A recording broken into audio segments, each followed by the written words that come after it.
Assalamualaikum semuanya. Apa kabar kalian? Semoga dalam keadaan sehat dan dilancarkan rezekinya oleh Allah. Amin ya robbal alamin.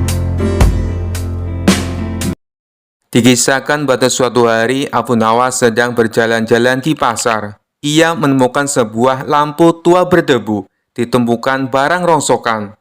Karena penasaran, ia menggosok lampu itu untuk membersihkannya. Tiba-tiba asap tebal keluar dari dalam lampu, dan muncullah sesosok jin besar dengan suara menggelegar. "Wahai manusia, aku adalah jin lampu ajaib. Kau telah membebaskanku, maka aku akan mengabulkan 3 permintaanmu," kata jin itu dengan penuh wibawa. Abu Nawas tersenyum licik. Ia sudah sering mendengar kisah tentang jin yang suka menipu manusia dengan permintaan yang diucapkan secara sembarangan. Maka ia pun berpikir keras agar tidak tertipu. "Baiklah jin, permintaan pertamaku adalah, aku ingin kamu menjadi jin yang jujur dan tidak bisa menipu," kata Abu Nawas. Jin itu terkejut. Ia tidak menyangka permintaan itu. Tapi karena harus menuruti perintah, ia mengangguk dan berkata, "Baik, mulai sekarang aku akan selalu jujur." Abu Nawas pun tersenyum puas. Lalu ia melanjutkan permintaan kedua. "Aku ingin kau memberitahu trik apa yang bisa kau gunakan untuk menipu orang-orang yang meminta sesuatu darimu." Jin itu mulai panik, tapi ia tidak bisa berbohong. Akhirnya ia pun mengaku, "Biasanya aku selalu mencari cara agar permintaan manusia memiliki makna ganda, sehingga mereka tidak benar-benar mendapatkan apa yang mereka inginkan. Misalnya, jika seseorang meminta menjadi kaya, aku membuatnya kaya raya, tetapi dengan tubuh sebesar gajah, sehingga ia tidak bisa menikmati hartanya." Abu Nawas tertawa terbahak-bahak mendengar pengakuan tersebut. Lalu dengan penuh percaya diri, ia mengucapkan permintaan yang ketiga.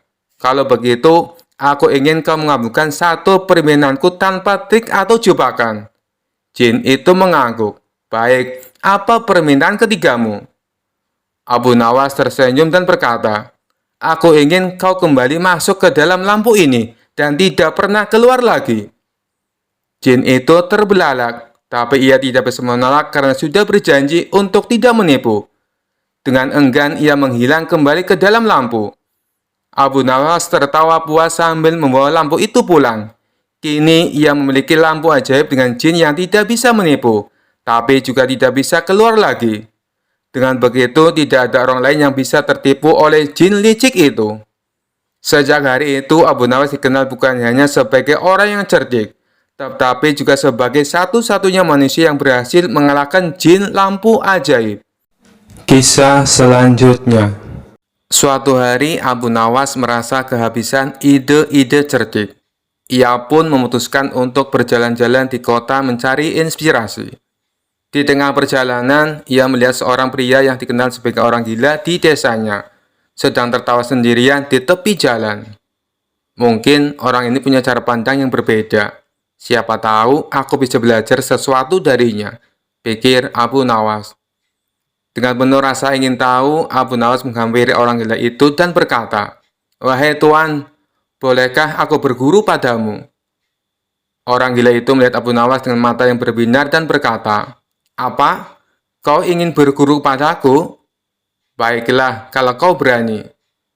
Abu Nawas tersenyum dan menjawab, "Tentu tuan, tolong ajari aku." Orang gila itu mengangguk penuh semangat.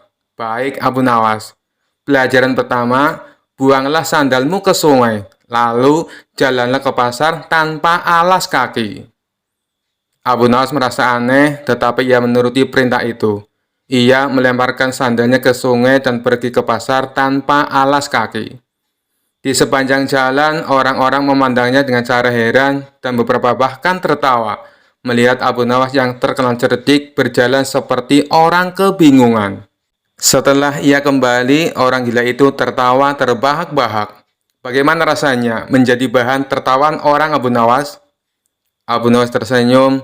"Rasanya memang aneh, tapi aku jadi paham bahwa kadang-kadang kita tidak boleh terlalu peduli pada pendapat orang lain." Orang gila itu mengangguk. "Tepat.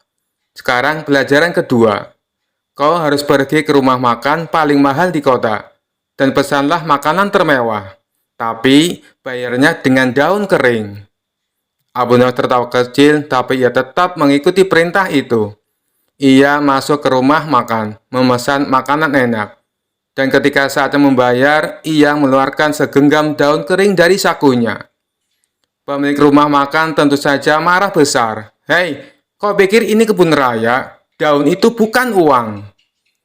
Abu Nawas dengan tenang menjawab, oh, ini hanya pelajaran dari seorang guru. Kadang kita harus melihat betapa absurdnya dunia ini. Ketika kembali ke orang gila, Abu Nawas tertawa sambil berkata, Tuan, aku sekarang mengerti. Kadang hidup tak perlu selalu serius. Dan kita tak perlu terlalu memikirkan tata aturan yang kaku. Dunia ini penuh aturan aneh. Tapi tak semuanya harus kita pedulikan.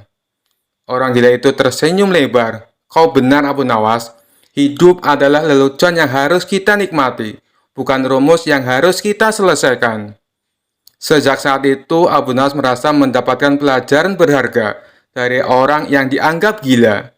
Ia pun semakin jenius dan santai dalam menjalani hidup, karena memahami bahwa terkadang kebahagiaan datang dari berpikir seperti orang yang bebas dari aturan kaku.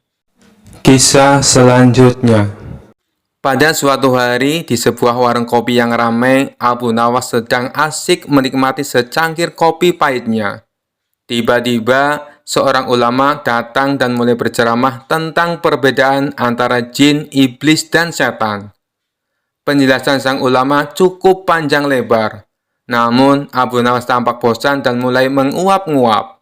Maaf Tuan Ulama, potong Abu Nawas tiba-tiba. Izinkan saya bertanya. Apa bedanya jin, iblis, dan setan? Saya kok bingung membedakannya. Para pendengar lain terdiam, tak menyangka Abu Nawas akan menyilat ceramah sang ulama. Sang ulama pun tersenyum. Baiklah Abu Nawas, mari kita bedakan satu persatu.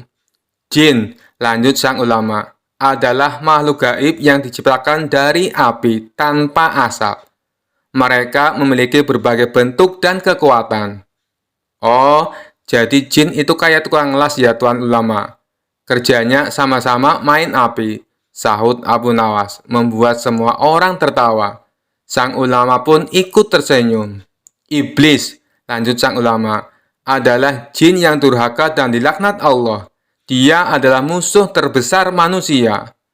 Berarti iblis itu kayak bos yang suka ngomeli karyawannya. Selalu bikin susah.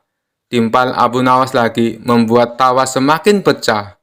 Setan, lanjut sang ulama, adalah golongan jin yang selalu membisikkan kejahatan pada manusia. Jadi, setan itu kayak teman yang suka ngajak bolos. Selalu ngajak ngelakuin hal yang nggak benar, kata Abu Nawas lagi. Sang ulama terdiam sejenak, lalu tertawa terbahak-bahak. Abu Nawas, kamu memang pandai membuat analogi. Meskipun sederhana, penjelasanmu cukup mudah dipahami. Terima kasih Tuan Ulama, jawab Abu Nawas sambil tersenyum. Jadi kesimpulannya, jin itu tukang las, iblis itu bos yang galak, dan setan itu teman yang suka ngajak bolos, begitu? Semua orang kembali tertawa terbahak-bahak.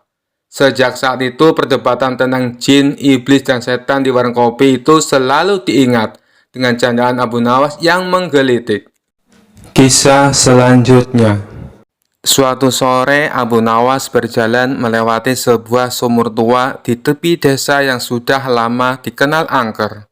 Konon, sumur itu dihuni oleh seorang jin wanita yang sering menggoda para lelaki dengan rayuan manisnya. Tapi sebagai orang yang cerdik, Abu Nawas merasa tertantang untuk menghadapinya. Ketika Abu Nawas mendekati sumur tua itu, tiba-tiba terdengar suara merdu dari dalam sumur. Wahai Abu Nawas, kau tampan sekali. Suaramu terdengar gagah dan menawan. Tidakkah kau ingin melihatku lebih dekat? Abu Nawas tersenyum geli dan berkata dengan suara lantang, Wahai jin cantik, apakah kau tidak pernah melihat orang tampan seperti aku sebelumnya? Jin wanita itu tertawa kecil, suaranya begitu manis. Oh, tidak Abu Nawas. Kau adalah orang yang paling istimewa. Masuklah ke sumur ini, dan kita bisa hidup bersama. Aku akan membuatkanmu minuman lezat dan memanjakanmu setiap hari. Abu Nawas mengusap dagunya berpura-pura tertarik. Minuman lezat terdengar menggoda, tapi aku takut kau tidak bisa memasak dengan baik. Apa kau pernah membuat rendang atau paling tidak teh manis? Jin wanita itu terdiam sejenak terjebak dengan pertanyaan Abu Nawas, kemudian berkata, "Aku bisa mempelajarinya demi dirimu Abu Nawas, asal kau mau turun kemari. Aku akan belajar semua masakan kesukaanmu." Abu Nawas tersenyum licik. "Begini saja, kalau kau benar-benar ingin menunjukkan cintamu padaku, naiklah ke atas dan bawakan teh manis yang harum dan manis. Kalau tidak bisa, sebaiknya kau menyerah." Jin wanita itu kebingungan, merasa tersudut. "Maaf Abu Nawas, aku tak bisa meninggalkan sumur ini. Tapi kumohon, turunlah ke sini dan kita akan hidup bahagia." Abu Nawas pun mengeluh, pura-pura merajuk. "Sayang sekali, padahal aku sudah ingin menikahimu. Aku butuh jin yang bisa memenuhi permintaanku. Kalau begitu, aku pergi saja. Mungkin aku akan menemukan sumur lain yang dihuni oleh jin yang lebih terampil." Mendengar itu, jin wanita pun menyerah. "Tunggu Abu Nawas, baiklah, kau menang. Aku hanya jin sumur tua yang kesepian dan suka menggoda. Kau memang cerdik dan tak mudah tertipu. Pergilah, dan jangan ceritakan ini pada siapapun." Abu Nawas tertawa bahak-bahak sambil menjauh dari sumur. "Baiklah, wahai jin, anggap saja ini rahasia kecil kita. Tapi lain kali kalau mau merayu orang, belajarlah memasak dulu."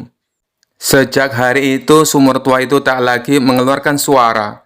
Para warga pun kagum dengan kecerdikan Abu Nawas yang berhasil mengerjai jin wanita sumur tua tanpa sedikit pun gentar.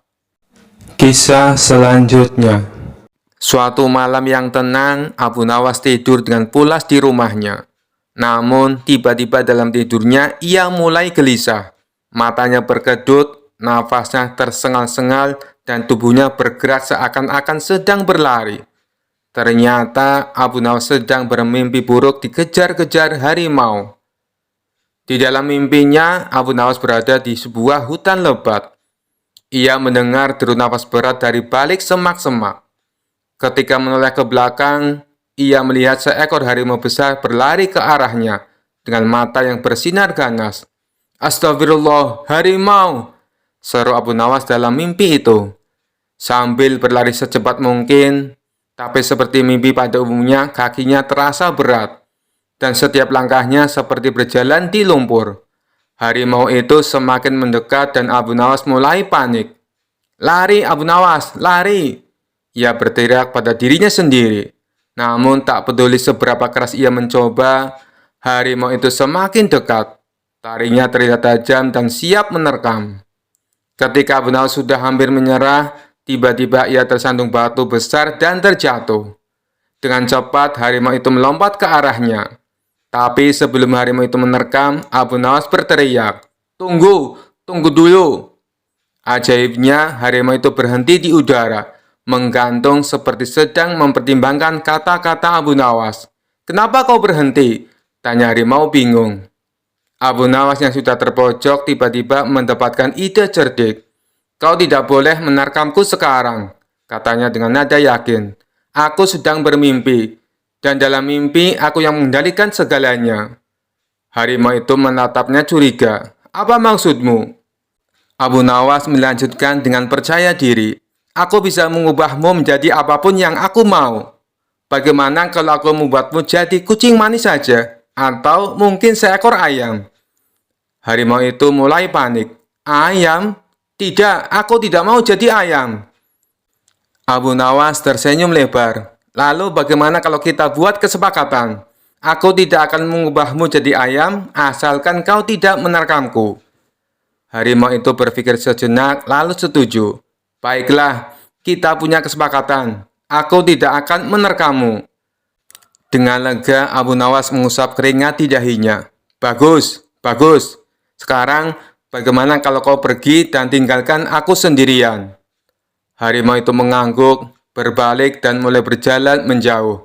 Namun sebelum pergi terlalu jauh, ia menoleh kembali dan berkata, "Ingat Abu Nawas, lain kali kalau kau bermimpi lagi, jangan buat aku marah. Aku tidak suka diancam jadi ayam."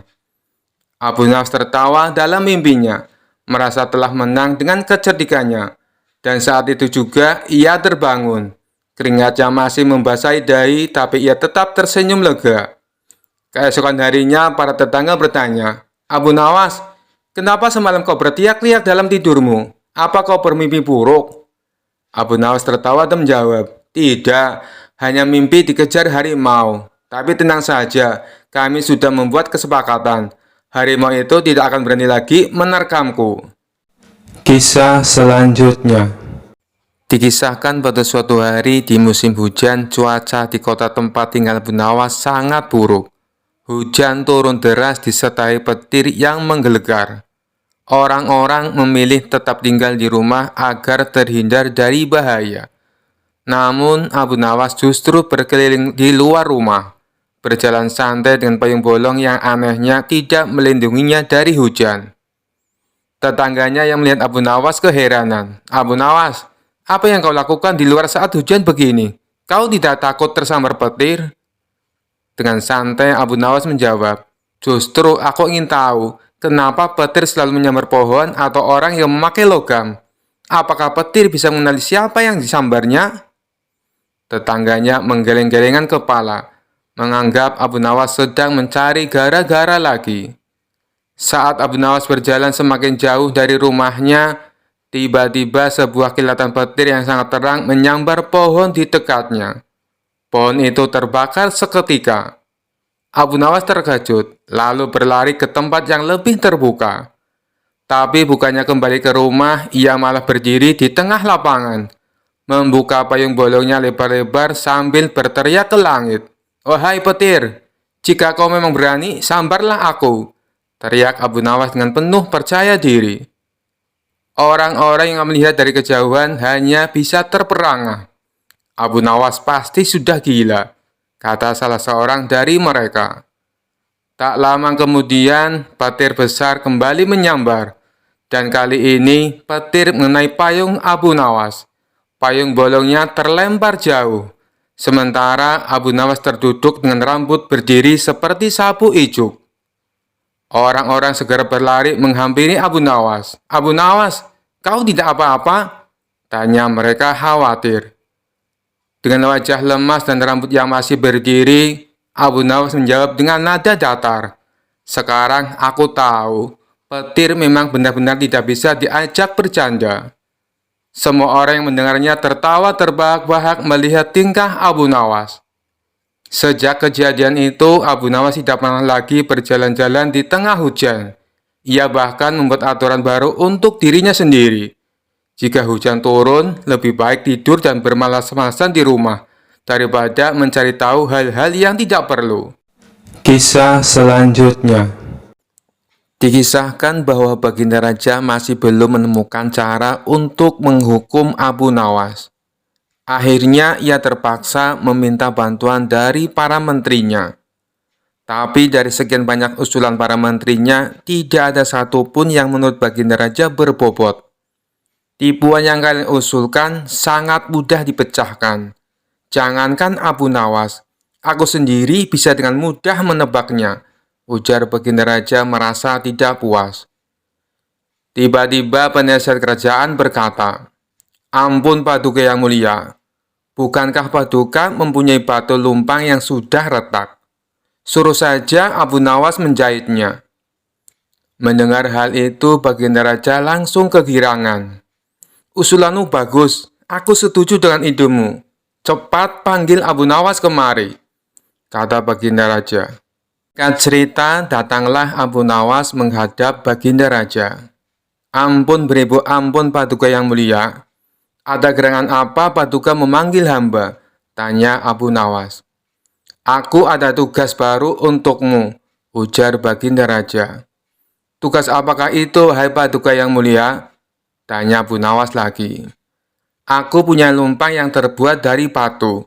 Tapi sayang retak dan terbelah menjadi dua. Aku ingin kau menjahit lumpang itu agar bisa menyatu lagi, tutur Baginda Raja. Tubuh Abu Nawas mendadak berkeringat mendengar perintah tersebut. Wajahnya langsung berubah menjadi pucat. Jebakan apa lagi ini? Mana ada batu bisa dijahit? Geretu Abu Nawas dalam hati. Abu Nawas, kenapa kau malah bengong? Aku kasih waktu sehari. Kalau tidak bisa, maka akan mendapat hukuman, kertak Baginda Raja. Sekarang kau pulang dan bawa lumpang batu yang retak ini, perintah Baginda Raja. Setelah itu Abu Nawas pamit kembali pulang. Setibanya di rumah, dia langsung pergi mengumpulkan batu-batu kecil yang serupa dengan lumpang batu tersebut. Keesokan harinya, Abu Nawas pergi menuju istana dengan membawa batu-batu kecil dan lumpang batu milik Baginda Raja.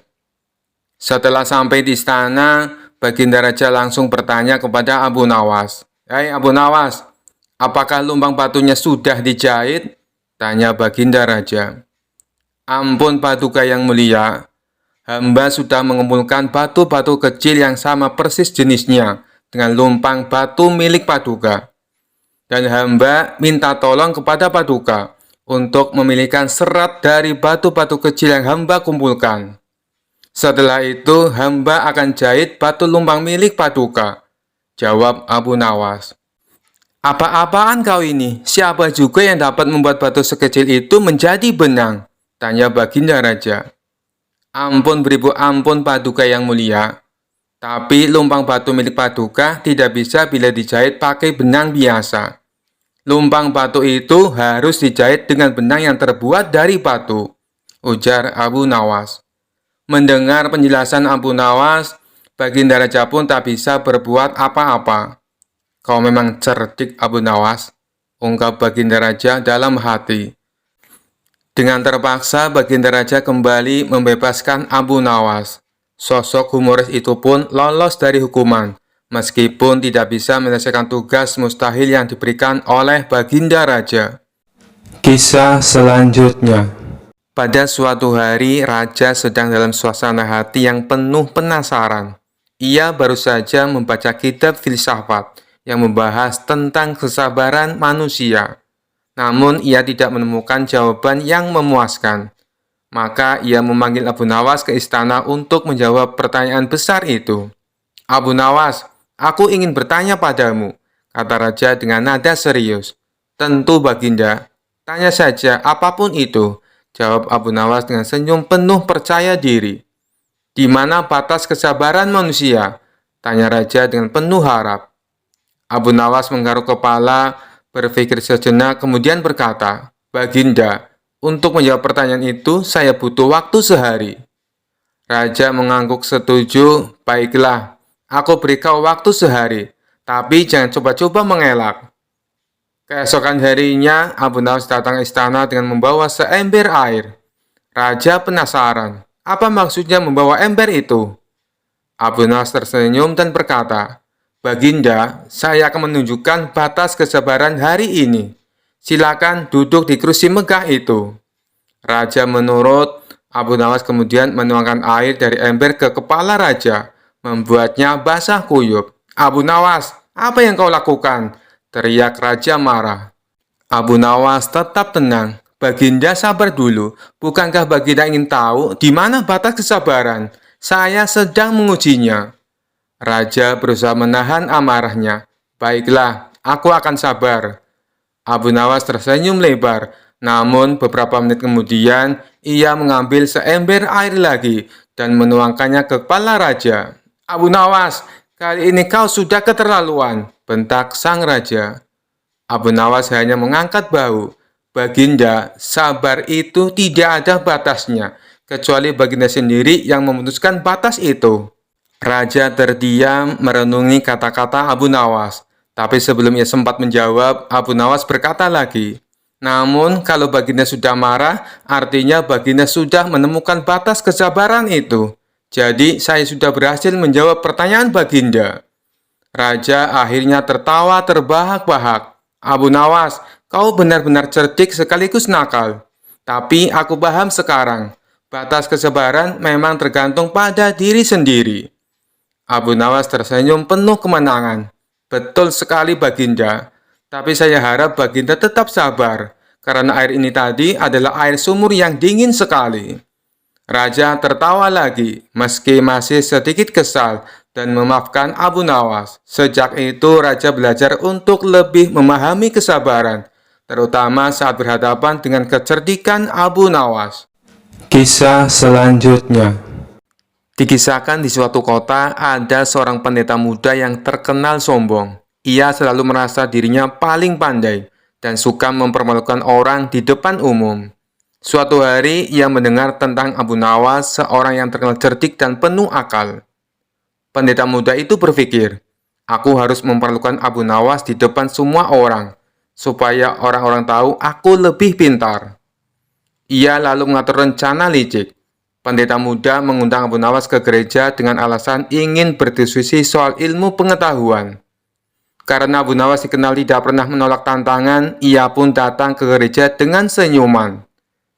Begitu Abu Nawas masuk, pendeta muda itu berdiri di depan banyak jemaat dan berkata dengan suara lantang, Abu Nawas, kau adalah tamu di sini, dan sebagai tamu kau harus menjawab 3 pertanyaanku.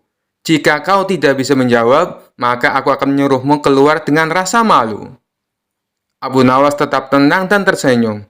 Baiklah, tanyakan apa saja. Tapi jika aku bisa menjawab, kau harus menyiapkan makan malam yang enak untukku. Pendeta muda setuju dengan penuh rasa percaya diri.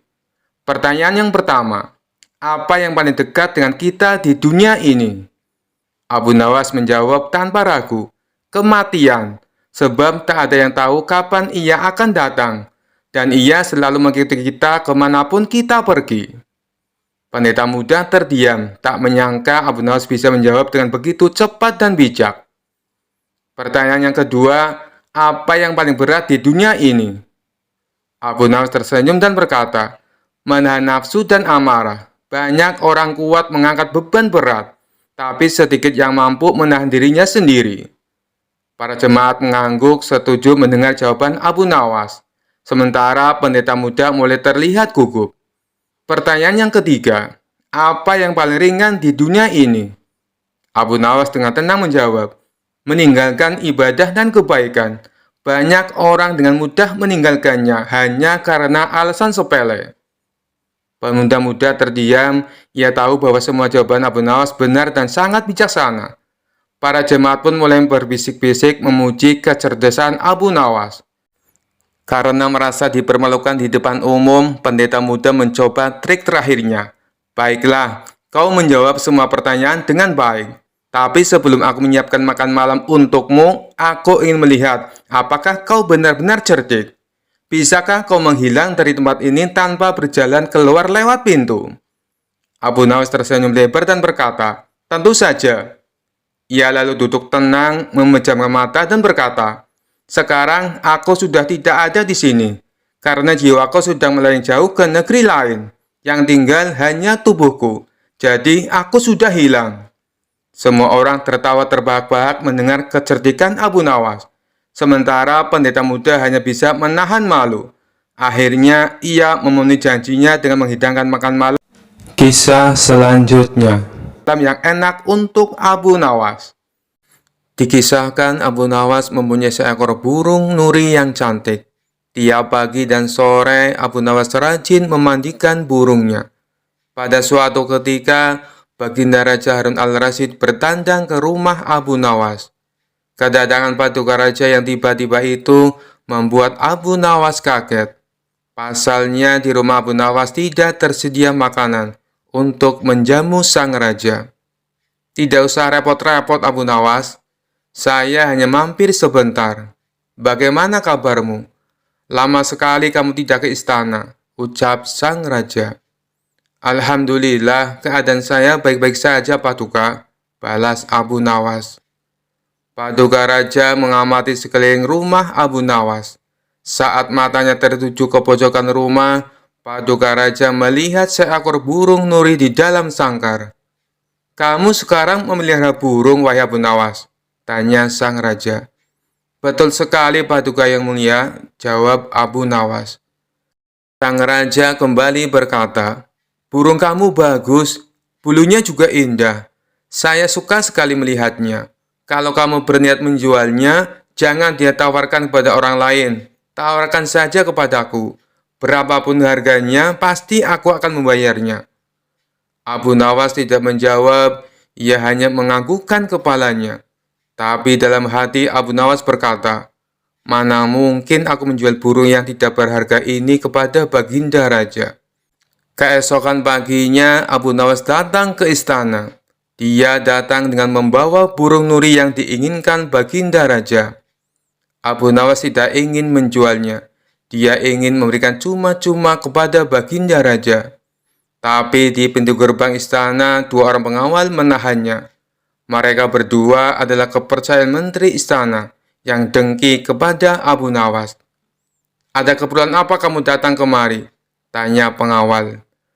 Abu Nawas menjawab, tempo hari Paduka Raja datang ke rumah saya dan menyukai burung saya. Oleh sebab itu, saya ingin memberikan burung ini kepada Paduka Raja. Salah seorang pengawal berkata, tinggalkan saja burung jelek itu di sini. Biar aku yang menyerahkan kepada Paduka Raja. Abu Nawas pun menurut. Dalam situasi seperti ini, ia tidak mungkin melawan. Tapi suatu saat mereka pasti akan mendapatkan balasannya. Kedua pengawal itu lalu menukar burung Abu Nawas dengan burung gereja. Setelah itu diserahkan kepada Paduka Raja. Paduka yang mulia, ini ada titipan burung dari Abu Nawas, ucap pengawal. Kurang ajar Abu Nawas, kata sang raja dengan nada penuh emosi. Sang raja merasa terhina dengan perbuatan Abu Nawas. Burung nuri yang diharapkannya, tapi burung gereja yang dikirimkan. Sang menteri yang dengki dengan Abu Nawas tersenyum puas melihat kinerja anak buahnya. Kali ini engkau pasti akan kena hukuman, wahai Abu Nawas, ujarnya dalam hati. Tanpa menunggu waktu, saat itu juga Baginda Raja mendatangi Abu Nawas. Hei Abu Nawas, kalau kau keberatan menjual burung nuri kepadaku, aku tidak apa-apa. Tapi jangan kau kirim burung gereja ke istana. Itu suatu penghinaan buatku. Kejam Baginda Raja dengan mata memerah menahan amarah. Abu Nawas kaget mendengar perkataan Paduka Raja. Padahal yang ia kirimkan adalah burung nuri sesuai dengan keinginan Baginda Raja. Tapi Abu Nawas tidak mempunyai saksi untuk membuktikannya. Sedangkan kedua pengawal yang menghadangnya di istana adalah orang kepercayaan menteri yang dengki kepada dirinya. Tapi Abu Nawas tidak kehilangan akal. Begini Paduka yang mulia, tutur Abu Nawas mencoba meredakan amarah Baginda. Di istana Paduka telah kemasukan dua orang penyihir. Baginda Raja bertanya heran. Penyihir? Yang mana wahai Abu Nawas? Siapa mereka? Abu Nawas pun menjawab, dua orang penjaga pintu istana, itulah penyihirnya. Mereka telah menyihir burung nuri menjadi burung gereja. Kalau Paduka tidak percaya, tunggulah besok di istana. Paduka akan menyaksikan sendiri betapa hebatnya sihir mereka. Saya masih punya burung satu lagi untuk Paduka. Sang raja bertanya, burung apa itu? Burung pipit Paduka yang mulia, balas Abu Nawas. Burung pipit? Kamu sendiri kan tahu, saya tidak suka dengan burung pipit, bentak sang raja. Sabar dulu Paduka yang mulia. Besok pagi saya akan ke istana membawa burung pipit. Nanti bisa disihir menjadi burung nuri oleh kedua pengawal yang menjaga pintu istana. Pagi-pagi sekali Abu Nawas sudah tiba di istana. Dia membawa burung pipit. Di depan gerbang, lagi-lagi Abu Nawas dicegat oleh kedua pengawal. Ada perlu apa lagi kau ke sini? Hardik si pengawal. Sudah kubilang, Paduka Raja sedang tidak menerima tamu. Abu Nawas pun menjawab, maaf, kemarin aku keliru. Aku sebenarnya ingin memberikan burung pipit ini kepada Paduka, tapi aku keliru mengambilnya. Paduka pasti marah-marah mendapat kiriman burung nuri tersebut. Semua orang tahu Baginda Raja sangat benci dengan burung nuri. Baginda pernah tersesat di hutan gara-gara burung nuri sialan itu. Maafkan aku telah membuat Baginda Raja marah. Taruh saja di situ, biar nanti aku yang menyerahkan kepada Paduka, perintah pengawal istana. Terpengaruh bujukan Abu Nawas, kedua kaki tangan sang menteri itu pun menukar burung pipit dengan burung nuri. Setelah itu mereka menyerahkannya kepada Baginda Raja. Keduanya bersukaria karena sebentar lagi Abu Nawas pasti akan mendapatkan hukuman yang berat dari sang raja. Paduka yang mulia, ini ada kiriman burung nuri dari Abu Nawas, ucap salah satu pengawal. Sang raja terperangah kaget. Ternyata benar apa yang dikatakan Abu Nawas. Kedua pengawal ini bisa menyihir alias menggelapkan barang yang bukan haknya. Ini burung nurinya. Lalu kemana burung pipitnya? Sindir Baginda Raja, yang langsung membuat wajah kedua pengawal itu pucat pasi. Belum sempat kedua pengawal itu menjawab, sang raja langsung menghukum kedua orang tersebut dan dipecat dari pengawal istana. Kisah selanjutnya. Rumah Abu Nawas konon pernah didatangi Abu Jahil yang terkenal pelit. Ia lalu menjelaskan tujuan kedatangannya. Dia ingin meminjam uang 100 dinar. Tentu saja Abu Nawas terkejut mendengarnya. Dari mana saya mendapatkan uang sebanyak itu? Kata Abu Nawas. Tolonglah Abu Nawas, aku yakin kamu pasti ada. Pinjami aku selama sebulan. Pinta Abu Jahil merengek. Awalnya Abu Nawas tidak mau mengabulkan permintaan Abu Jahil. Namun karena terus-menerus didesak, Abu Nawas tidak bisa menolak. Tapi kamu janji ya, hanya sebulan, kata Abu Nawas mengingatkan. Ya, saya berjanji Abu Nawas, bulan depan kebun saya panen. Saya pasti akan mengembalikan uang pinjaman saya, jawab Abu Jahil. Singkat cerita, setelah 1 bulan, Abu Jahil tidak pernah mengembalikan uang tersebut. Padahal saat itu kebun Abu Jahil sudah panen, dan hasil panennya melimpah ruah. Payah Abu Jahil, dia tidak menepati janjinya, batin Abu Nawas. Karena membutuhkan uang, Abu Nawas terpaksa pergi ke rumah Abu Jahil untuk menagih hutangnya. Bagaimana dengan janjimu Abu Jahil? Katanya kamu akan mengembalikan uang itu dalam waktu sebulan, kata Abu Nawas. Abu Jahil menjawab bahwa dia tidak bisa membayar hutangnya. Ia beralasan bahwa uang hasil kebunnya digunakan untuk mengobati saudaranya yang sedang sakit. Jangan khawatir Abu Nawas, saya pasti akan membayar bulan depan, kata Abu Jahil. Mendengar jawaban Abu Jahil, Abu Nawas sangat kecewa. Akhirnya, dia pulang tanpa membawa uang sepeser pun. Beberapa hari kemudian, Abu Nawas mendengar kabar bahwa Abu Jahil sering mengundang teman-temannya untuk berpesta di rumahnya. Mendengar hal tersebut, Abu Nawas menjadi emosi.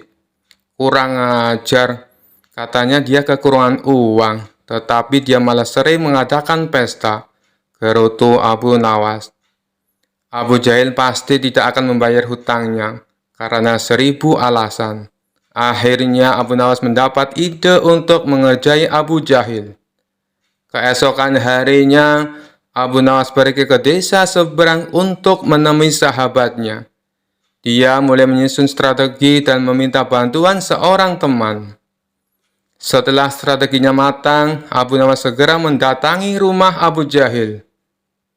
Mengapa kamu ke sini Abu Nawas? Aku kan sudah bilang, jika mengembalikan uangnya itu bulan depan, kata Abu Jahil. Jangan salah paham Abu Jahil, aku ke sini bukan untuk menagih hutang. Aku ingin mengajakmu bertemu orang pintar, jawab Abu Nawas. Memangnya ada perlu apa? Tanya Abu Jahil penasaran. Ini Abu Jahil, di desa seberang katanya ada dukun pesugihan yang bisa membuat kita kaya. Aku ingin mencobanya ke sana, jawab Abu Nawas. Benarkah?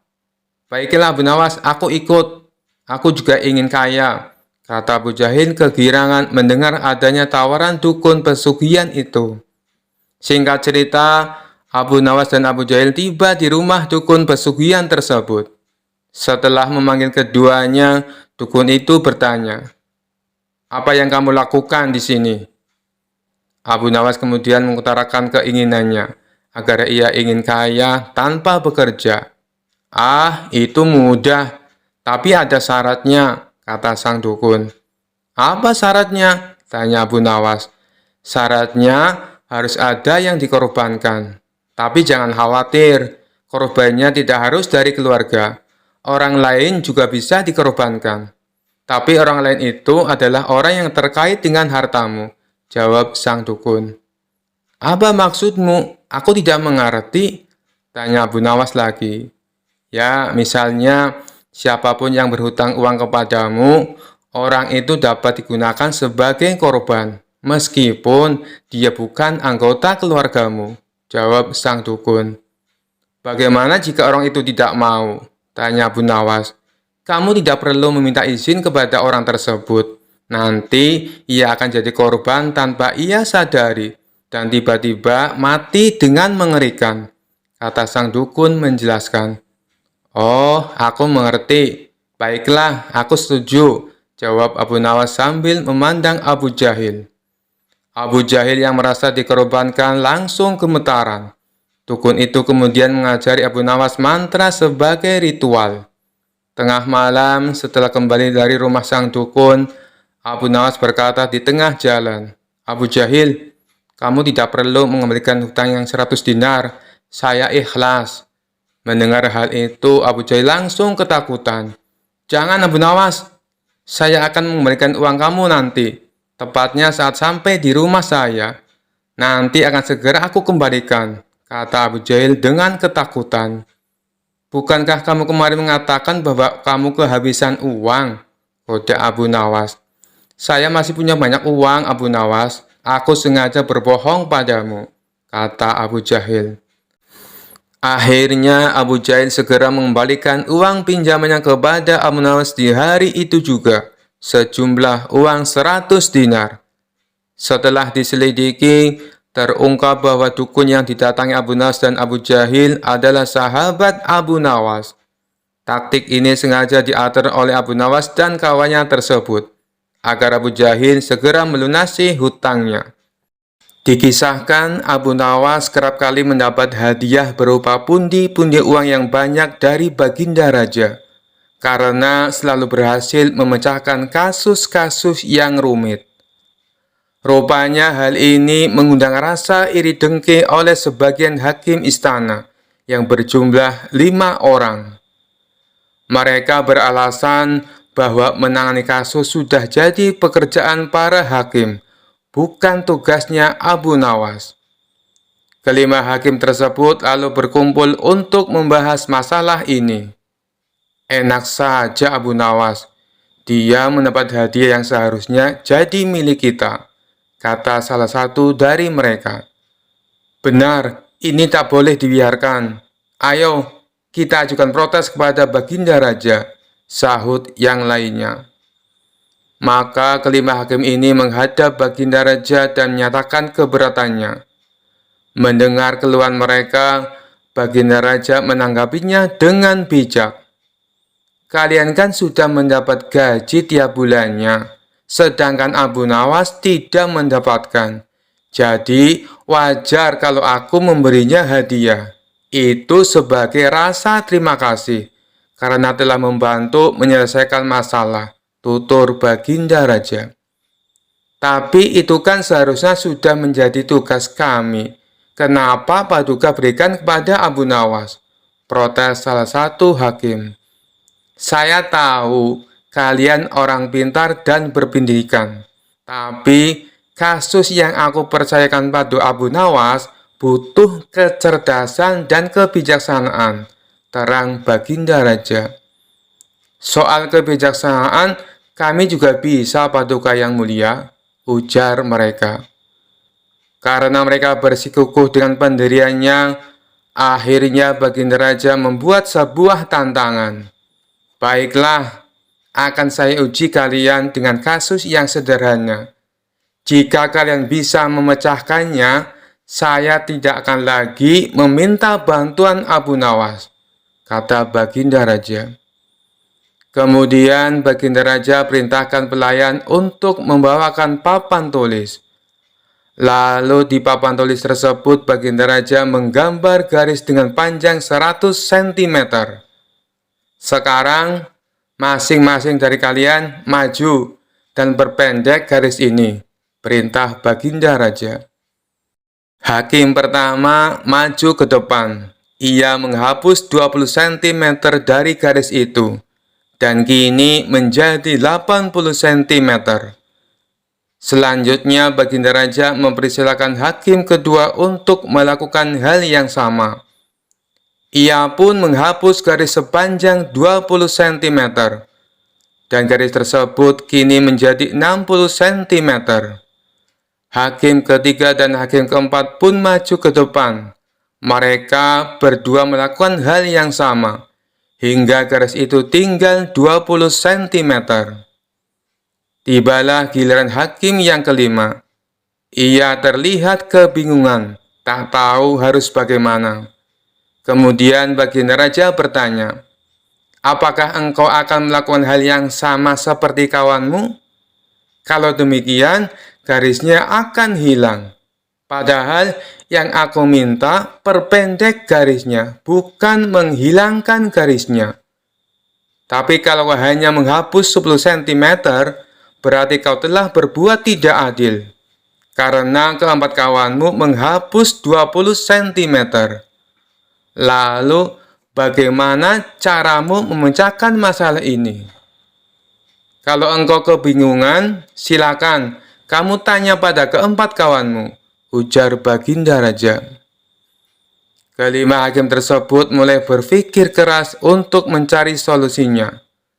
Setelah sekian lama berpikir, mereka tak kunjung mendapatkan jawaban. "Ampun Paduka yang mulia, kami tidak tahu cara memecahkan masalah ini," kata mereka. "Baiklah, kalau kalian sudah menyerah, maka aku akan panggil Abu Nawas kemari." Singkat cerita, datanglah Abu Nawas. Ia lalu diperintah Baginda Raja untuk menyelesaikan masalah yang diberikan kepada 5 hakim tersebut. Tanpa pikir panjang, Abu Nawas langsung melaksanakan perintah Baginda Raja. Ia tidak menghapus garis yang tersisa 20 cm. Akan tetapi, ia menggambar garis yang baru, yang panjangnya 120 cm.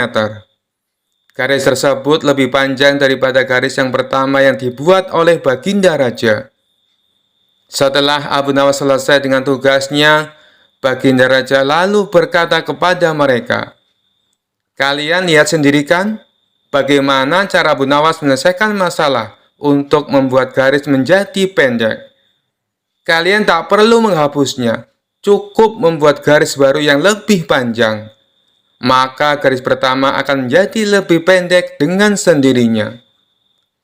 Mendengar hal itu, kelima hakim tersebut menyadari akan kekeliruannya dan mengakui kecerdasan Abu Nawas akan sifat bijaknya dalam menyelesaikan sebuah masalah. Kisah selanjutnya.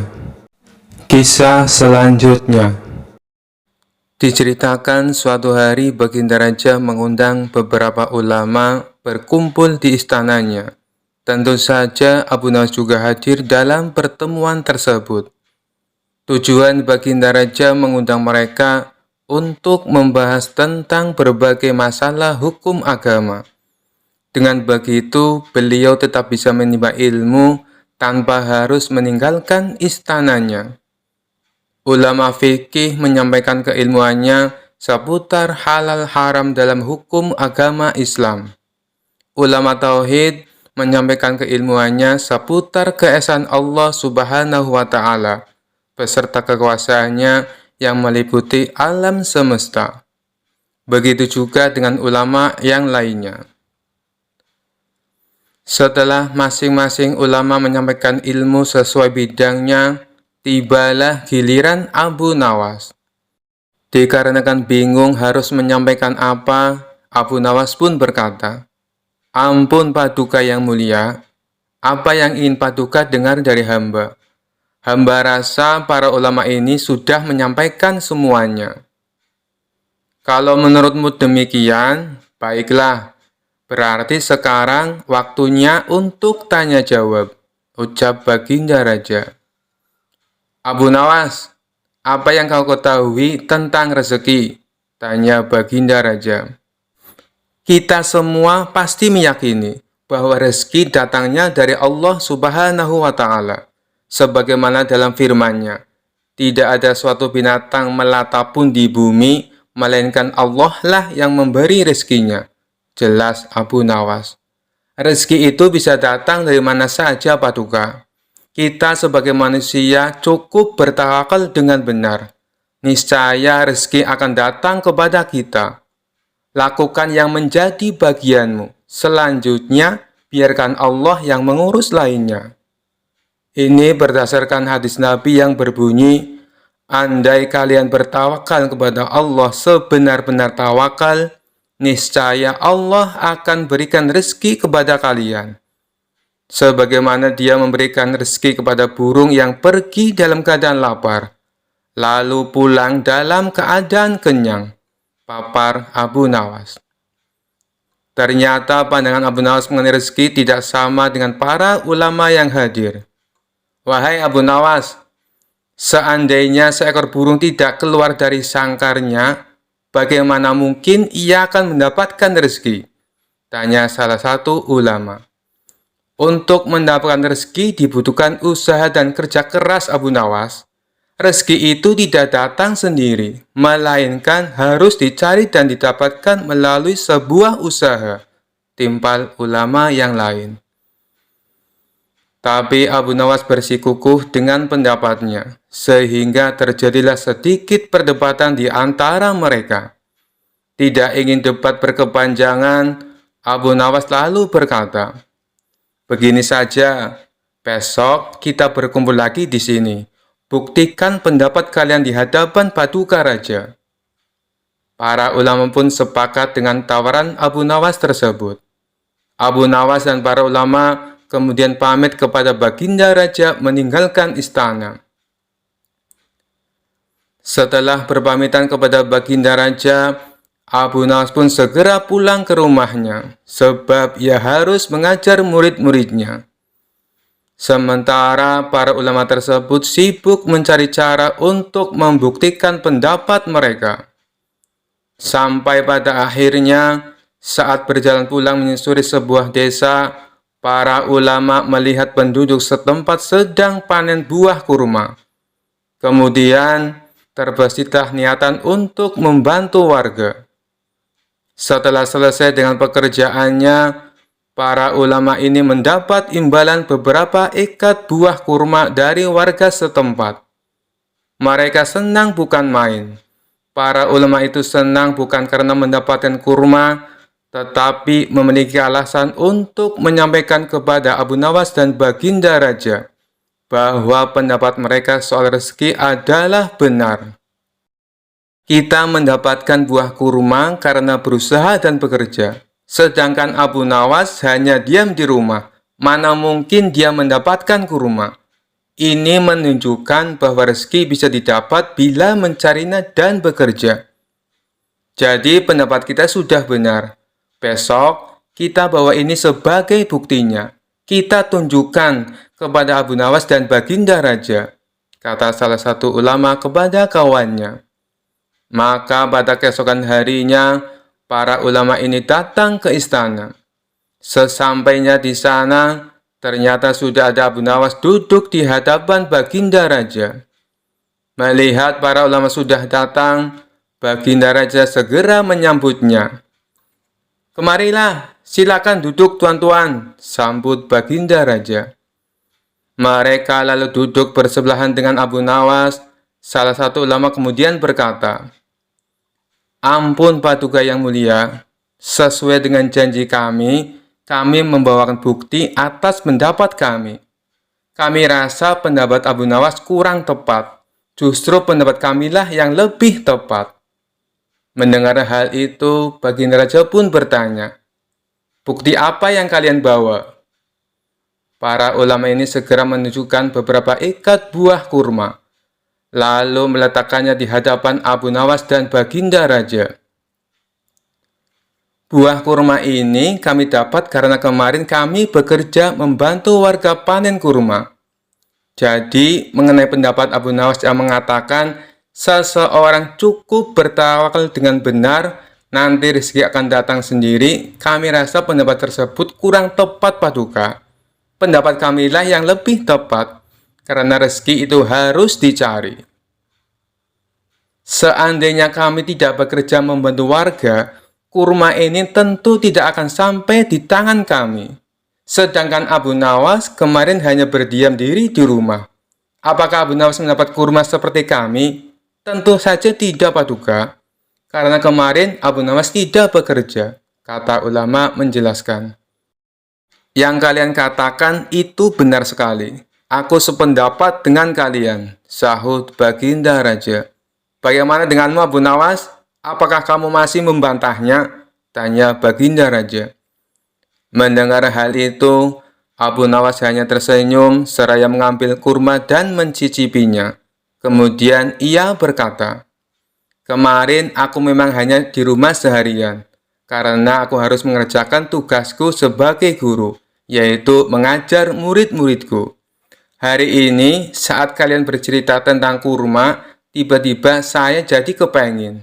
Alhamdulillah, kalian datang bukan hanya membawa ceritanya, tapi juga buah kurmanya untukku. Bukankah ini juga bagian dari rezeki yang datang tanpa sebab? Seperti yang hamba ucapkan dulu, Paduka, cukup dengan tawakal yang benar kepada Allah. Niscaya Allah akan berikan rezeki. Lakukan yang menjadi tugasmu. Selanjutnya, biarkan Allah yang mengurus lainnya. Hamba melakukan tugas sebagai guru. Lalu Allah mengirim kalian membawakan kurma untukku. Ucap Abu Nawas tidak mau kalah. Mendengar penjelasan Abu Nawas, para ulama pun langsung tertawa satu sama lain. Kamu memang cerdik, Abu Nawas, puji Baginda Raja. Sementara para ulama ini meskipun berbeda pendapat, tidak saling menyalahkan dan membenarkan pendapatnya sendiri. Begitulah indahnya Islam, apabila saling menghormati perbedaan pendapat. Kisah selanjutnya. Suatu hari Abu Nawas akan melakukan perjalanan yang kebetulan harus melewati perbukitan kecil. Daerah tersebut merupakan tempat tinggal jin raksasa jahat. Salah seorang warga setempat melarang niat Abu Nawas ini. "Tuan, lebih baik urungkan niat Anda. Carilah jalan yang lain saja," ujar warga tersebut. "Memangnya kenapa?" tanya Abu Nawas penasaran. "Perbukitan itu sangat angker, ada jin raksasa yang jahat. Dia tidak segan-segan membunuh siapa saja yang berani ke sana," jawab warga tersebut. Setelah mendengar penuturan warga itu, Abu Nawas sejenak termenung.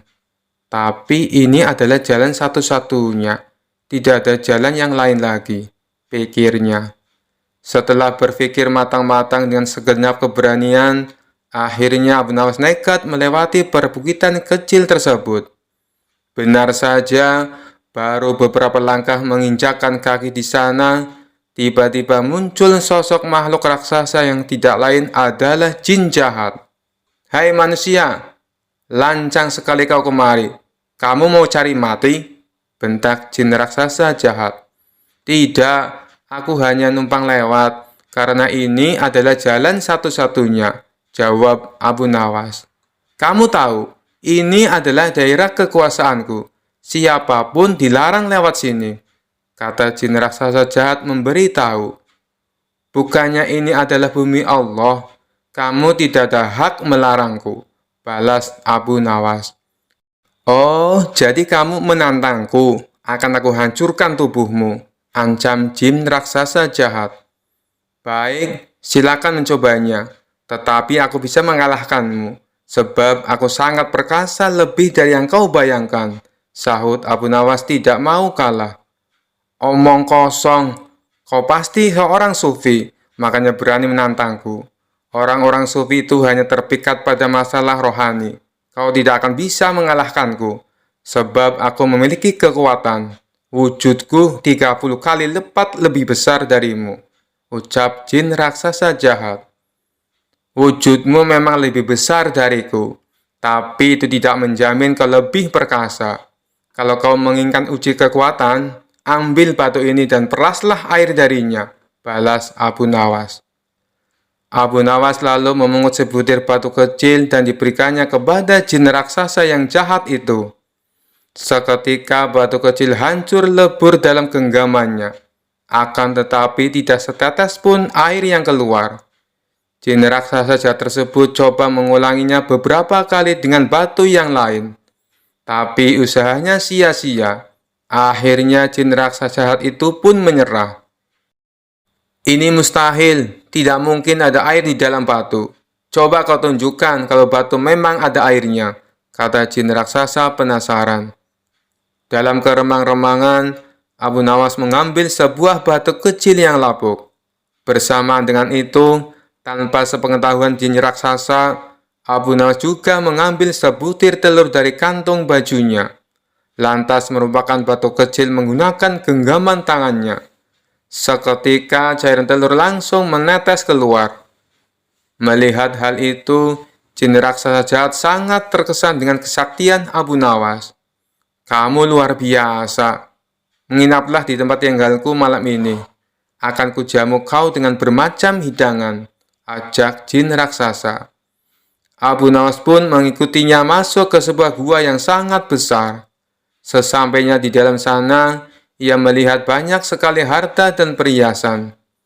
Dari mana semua harta ini? Tanya Abu Nawas.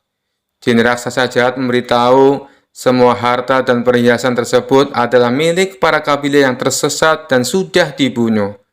Setelah dijamu makan malam, jin raksasa mempersilahkan Abu Nawas untuk beristirahat.